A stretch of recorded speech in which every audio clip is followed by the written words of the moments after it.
Welcome friends, James Corbett here from The Corbett Report on the front page of FukushimaUpdate.com, and we have your Fukushima update today for the 28th of October 2011.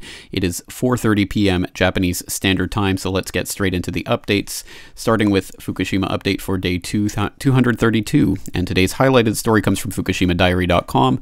Abnormal smoke from reactor 2. And that links over to this TEPCO video in which 3 minutes is compressed down into 1 hour, a live view of the Fukushima reactors, and of course you can follow the YouTube link to find that that YouTube channel where you can watch these videos.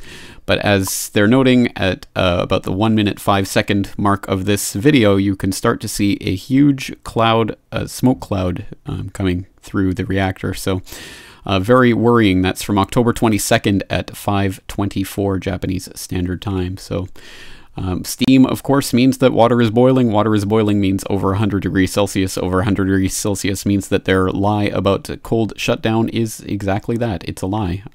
The water is boiling. It's not cold shutdown. So there's things going on there that still are quite worrying. And I'll let you read the write-up for yourself, but more headlines from FukushimaDiary.com. 120 microsieverts per hour at Koriyama Station. 31-year-old Fukushima worker sent to emergency medical service. 15-year-old student died of subarachnoid hemorrhage, and he was exposed to 10 microsieverts per hour at his school. So again, some worrying signs.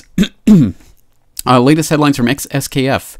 The Asahi Shimbun series that we noted the other day, their parts 11 and 12 are now up. They have a story, "This is what passes as decontamination in Fukushima."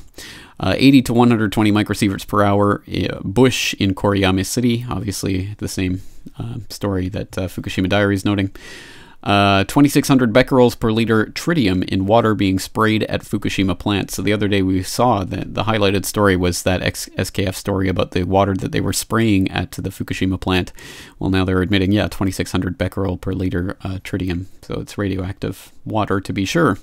Lifetime cumulative limit of internal radiation from food to be 100 millisieverts. And we'll hear more about that later in some more detail, but an interesting story there. Trying to bring their internal radiation from food standards in line with the rest of the world. And good luck with that. Latest headlines from enenews.com. Tons of info from enenews.com today, so we'll have to go through it quickly, but I suggest that you go and take the time to look through these. And of course, go to enenews.com to get all of these headlines as they're coming out. There's a live stream, 100 women from Fukushima taking action outside government offices, a hopeful sign. Scientists emphasizing precarious situation of spent fuel pool number 4. NRC chairman discusses core on the floor, so the possibility that containment was breached and all of that. Asahi Western Tokyo may have been contaminated after number 2's core was exposed, so talking about a radioactive plume. And actually that'll be important later, so let's just take a quick look at that as it has a little map showing. On the night of March 14th and 15th, this is the prevailing winds and the flow of the plume, and this on March 21st to 22nd going right by Tokyo there. So so it's the full headline, Western Tokyo may have been contaminated when radiation plume fell to ground after reactor number 2's core was exposed, says Japanese professor. So keep that in mind, because that'll be interesting later. Bloomberg, Fukushima began releasing radiation before tsunami. Obviously, this contradicts official assertions because that means that it's indicative of structural damage to reactors during the quake. So again, another very important little piece of the puzzle there, and definitely one that needs to be followed up on. Tokai Mayor, we don't trust government's nuclear policies. Well, he can join the club, I suppose. French government, Fukushima to make Pacific twice as radioactive as atmospheric testing in the 60s. Local TV, 120 microsieverts per hour at major Japanese train station, talking about Koriyama City, which we talked about earlier. Physician, does Fukushima fallout explain rise in blood clots? We were talking about the blood clots in the evacuees the last few days, and we noted that it probably isn't related to Fukushima. Well, maybe it is, according to this physician who's noting that Chernobyl, one of the signs that was common was a problem in circulatory functions. So it is definitely a potential sign of radiation poisoning. Yomiuri, local government near Tokyo unable to handle such a high level of radiation. Fukushima worker has heart attack. Again, talking about that story about the 31-year-old. Report abnormal smoke from Reactor 2, obviously that video that we just watched. Iraq war vet wounded at California protest, talking about the Occupy Oakland Iraq war vet who was wounded, potentially going to die from his wounds, and noting that the 1979 version of Occupy Wall Street was prompted as part of a anti-nuclear protest, so there is a relation there. Latest headlines from Japanese media. Kansai Electric submits stress test results from NHK. Japanese group develops handheld decontaminator. This is potentially useful information, so let's watch the video here on NHK. The ministry's panel is to start deliberating the issue next week to set standards for food items. A new invention could make decontamination work easier. A group of Japanese researchers says it has developed a portable device that could remove radioactive substances with laser beams. Researchers from the Wakasawan Energy Research Center created the machine. The device uses high-speed laser beams to scrape off radioactive substances from the surface of pipes and other objects at nuclear power plants. The researchers say that since only the surface is clean, the machine generates 1,000 times less radioactive waste than conventional methods. The device is about 30 centimeters high and wide and 40 centimeters long. The team says it's the world's first portable decontaminator. The machine can remove radioactive material very easily. We hope it will be useful not only at the Fukushima Daiichi plant, but also the fields, rice paddies, and houses around the facility.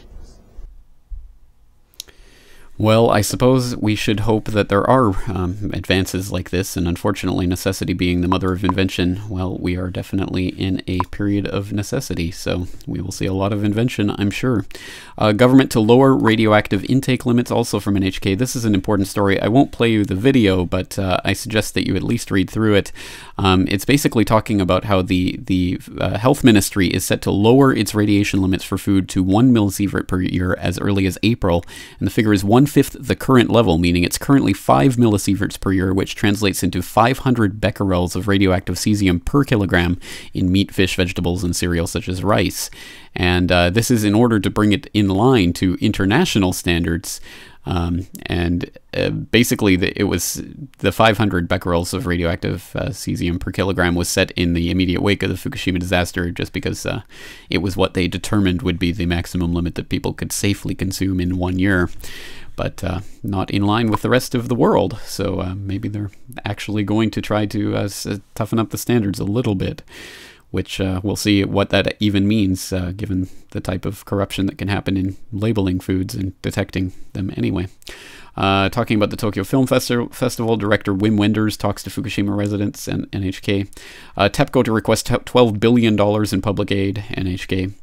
Daily Yomiuri reporting Kashiwa government wants help with hotspot. That hotspot we've been talking about for the last few days, 57.5 microsieverts per hour.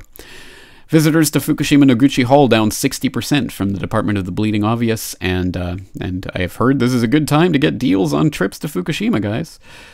Journalists determined to get story of nuke disaster victims to the world. That's part 6 of an ongoing Mainichi Daily report. Study Japan nuke radiation higher than estimated from Mainichi Daily. Again, that's talking about the study that we've been talking about for 3 days now, so they're finally getting around to reporting on that. Kind of strange for a Japanese outlet to finally get around to it, but there you go. TEPCO eyes 30% in pensions to raise, cut in pensions to raise funds for nuclear compensation, so punish the workers for the faults of the company executives. Sounds about right. Panel advises limiting lifetime radiation exposure to 100 millisieverts, as we've talked about. Oh, sorry, that's actually a different story, so we should take a look at that. Food Safety Panel finalized its report Thursday calling for limiting cumulative internal radiation exposure during a lifetime to below 100 millisieverts. And again, talking about the types of becquerels per kilogram limits that are being set on foods. So again, another interesting aspect of that story. Japan reflects on its past energy policy, government white paper. Reflection, indeed. Is Yokohama Smart City Plan blueprint for new power grid from Japan Times? I thought that was an interesting story talking about Yokohama and how they had to push a few years ago to try to get people onto installing solar panels. And of course, if you do travel along the Japanese countryside and you're looking out the window as you travel on the train, you'll notice a lot of buildings with the solar panels, and I think ultimately this is part of what I think Arnie Gunderson was talking about with us last week, the decentralized delivery of power that's going to become more and more prevalent in our new energy paradigm, and I think that's ultimately to the good. I think if we can get off of the grid, so to speak, or at least our dependence on it, then we can challenge the utilities monopolies, as this Washington Post article via the Japan Times tells us. Nuclear radiation from Fukushima twice more than estimated, according to a report. And again, that's going on that study that we've been talking about for days now, and Japan Today is just getting along to noting that. Finally, latest headlines from around the web. Fukushima released twice as much radioactive material than first thought. Again, that's talking again about that same study that we've been noting, and this is one of those Google News links that'll take you to dozens and dozens and dozens of articles from around the web. Finally, the international press is picking up on that story, but you heard it here first. Wall Street Journal, Fukushima fallout could have been much worse, study says. That's a very interesting and very deceptive, I would say, take on that study, that everyone else is reporting the fact that it's actually twice as much as we've been told.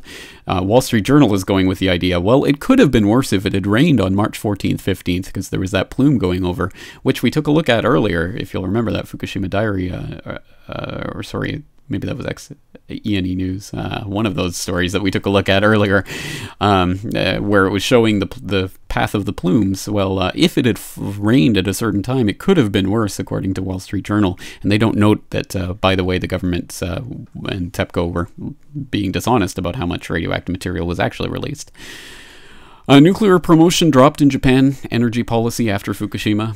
Department of the Bleeding Obvious. Fukushima's nuclear pollution of Pacific, the world's greatest. Again, talking about that French government pronouncement in the Vancouver Sun.